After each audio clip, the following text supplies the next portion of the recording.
Bonjour à toutes et à tous. Quel bilan tiré des fusions-acquisitions dans la santé en 2024? Quels sont les gagnants, les perdants? Que peut-on aussi attendre de 2025 dans ce domaine? On en parle tout de suite avec notre invité, Nicolas Saint-Pierre. Bonjour. Bonjour Vincent. Vous êtes associé chez Cambon Partners. Merci beaucoup d'être avec nous. Alors, comme c'est votre premier passage ici, petit mot de présentation de Cambon Partners.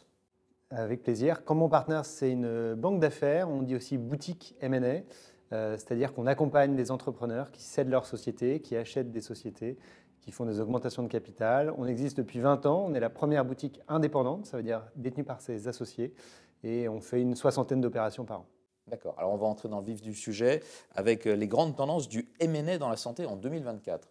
En 2024, c'était une année en demi-teinte. On a eu en général dans le M&A 2-3 années après le Covid assez fantastiques.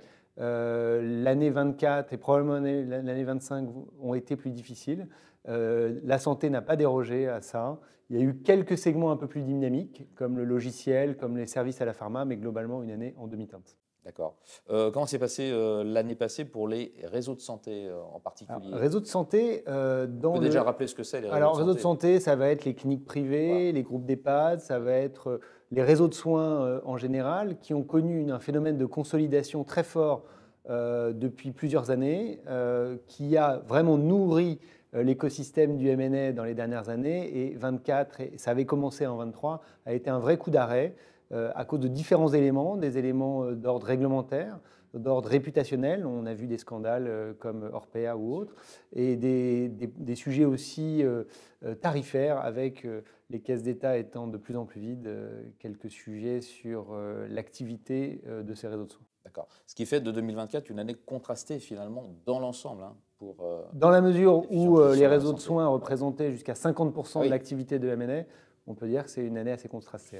Mais en tout cas, il y a eu un révélateur après le Covid de l'importance de la santé, qui fait que ça a été porté jusqu'en 2024-2025. Alors justement, 2025, parlons-en, on y arrive. 2025, oui. Est-ce que ça peut être la même chose qu'en 2024 ou 2025, quand on fait un petit sondage, on s'aperçoit que l'année sera probablement assez similaire, avec une activité de consolidation des réseaux de soins toujours à l'arrêt, et on aura certains segments qui seront probablement un peu plus dynamiques, mais probablement une année encore de passage, avant probablement un redémarrage en 26 et après. Année de transition avant 2026. À plus long terme, quelles sont les tendances fondamentales, pourrait-on dire?